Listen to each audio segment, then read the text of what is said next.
Like I said the other day, this isn't really about me, you know. It's about the guys that we have out here getting drafted from A&M.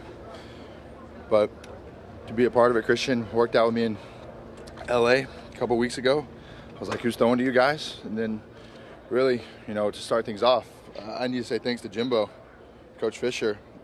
Without seeing that, I saw it on Twitter, and for him to be like that and roll out the red carpet, especially at a time in my life where I don't feel like I've made the school exactly proud all the time. For him to be like that, and I've only met him twice. He's been great to me both times. So I want to say thank you to him, thank you to Christian and the rest of the guys for allowing me just to come out and be a part of it. I know sometimes when I get involved, it turns into be a little bit about me, and it's really not. That's why I said what I said yesterday in the tweet, that this is Christian's day. This is his day. These are the rest of the guys' day that are out here trying to fulfill their dream of getting drafted, and I'm just here being a part of it, trying to give them some balls. So how did I feel? I felt pretty good. I'm continuing to get stronger and get better as this thing goes, but obviously I leave from here and go straight to the spring league.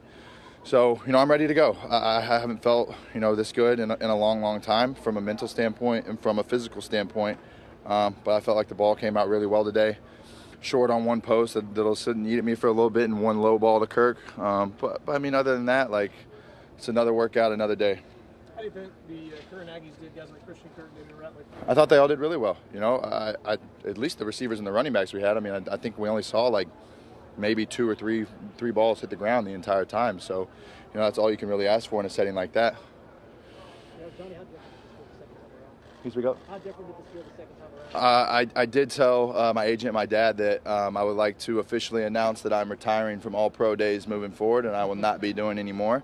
But it was a lot different. Last time was a circus. We had a president here. We had, it was nuts. We had music playing, and it was a big ordeal. I was in shoulder pads and a helmet. This wasn't really about me. It was about the guys. So, it was a lot more relaxing. I think we had a little bit of a miscommunication at first, where we had our script and we weren't really rolling with it, and we were just kind of throwing random routes. So, but I think it worked out really well. This was a win-win situation for everybody, as far as me getting a chance to come throw, Kurt getting to catch the balls for me. Everybody wanted to see that connection. That's the one we missed, me leaving and him coming in. So, I thought it went really well. Johnny, you feel like after your competitive juices even more, Johnny, to try and get back and get to where you have that? Yeah, 100%. And I think it definitely did having another quarterback throwing with us too. We were sitting there. He makes a good throw. I want to come back in and do the same thing right away. So, we got along all morning. Just met him today, but he seems like a really cool dude. I thought we both threw it really well today, and it does. Whenever I could feel myself when I would get up there after him, making sure I'm letting it fly a little bit more, which for me is better, because when I cut the ball loose and I let it go, usually I have enough consistency to put it where I want. Johnny, you had a couple runs in front of pro scouts, and teams are starting to see you a little more. What feel do you get from your agent or just the people around you about how the NFL is looking at you right now?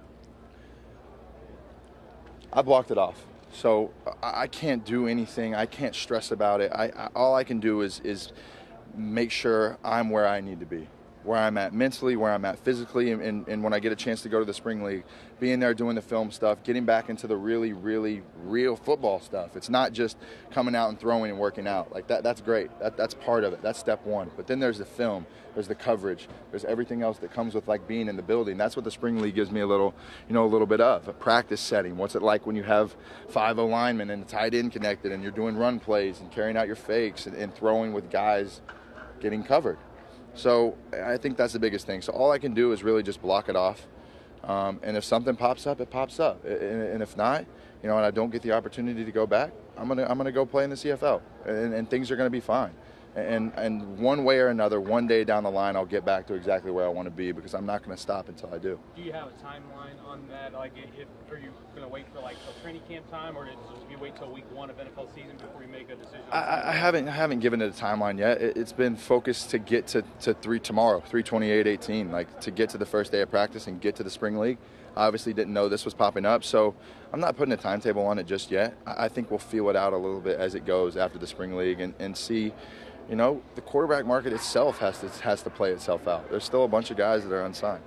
Johnny, it's been your mental state. What have you been doing to be remarkable? I have a regiment that I do that is, for me, I say this sometimes, but it's equally as important for me, if not more important. I can't do what I want to do football-wise if I don't do what I need to do mental health-wise. So if I'm not going to see, a psychiatrist and a psychologist at least a couple times a week, if I'm not going and taking my medicine every day that I need to take, I'm not the same person, and I see it. So, first things first, I can't be me without doing the necessary steps that I need to do to keep my head right.